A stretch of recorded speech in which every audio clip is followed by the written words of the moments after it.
Bonjour Gérard Desportes. L'argent serviteur ou maître de la vie des hommes, comment le tenir à sa place? Vos suggestions. Alors effectivement, l'argent est devenu le maître de la vie des hommes, tout simplement parce qu'il y en a de plus en plus. La masse monétaire est immense, on parle de 12 000 milliards de dollars. Donc effectivement, il a tout envahi.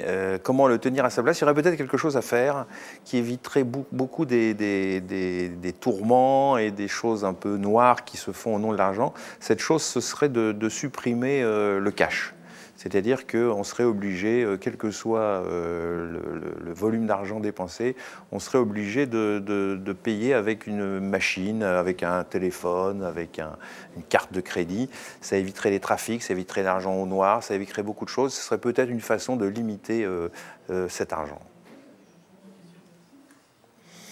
Alors, quelle est la question que vous aimeriez que l'on vous pose à propos de l'argent et quelle serait votre réponse?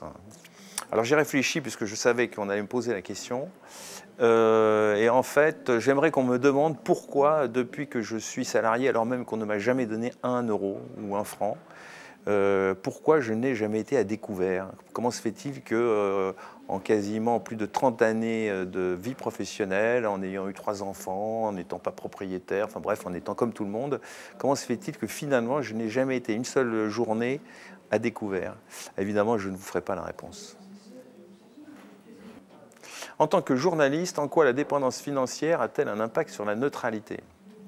Alors d'abord, il faut dire que la dépendance financière, aujourd'hui, c'est un jour noir pour les journalistes parce qu'on a appris que le Financial Times, dans sa version hollandaise, était supprimé. Et il ne se passe quasiment plus une semaine sans qu'on apprenne que des journaux, notamment de la presse écrite, pas que de la presse écrite, est en train de disparaître.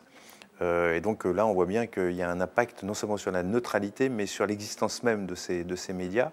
La dépendance financière, effectivement, elle a sans doute un impact, c'est-à-dire que qui paye décide, et il est très probable que dans tous les journaux du monde, et pas qu'en France, ceux qui payent décident peu ou prou de la ligne éditoriale. Alors moi, j'ai de la chance, c'est que je travaille au Point, et il se trouve que le Point, toujours pareil, à gagner de l'argent, continue d'en gagner, et un des rares journaux en France qui n'est pas justement sous la nécessité d'emprunter de l'argent ou d'aller voir son actionnaire pour lui demander les moyens de vivre.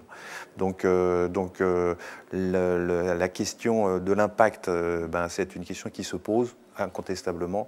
Il se trouve que je n'ai pas à la vivre.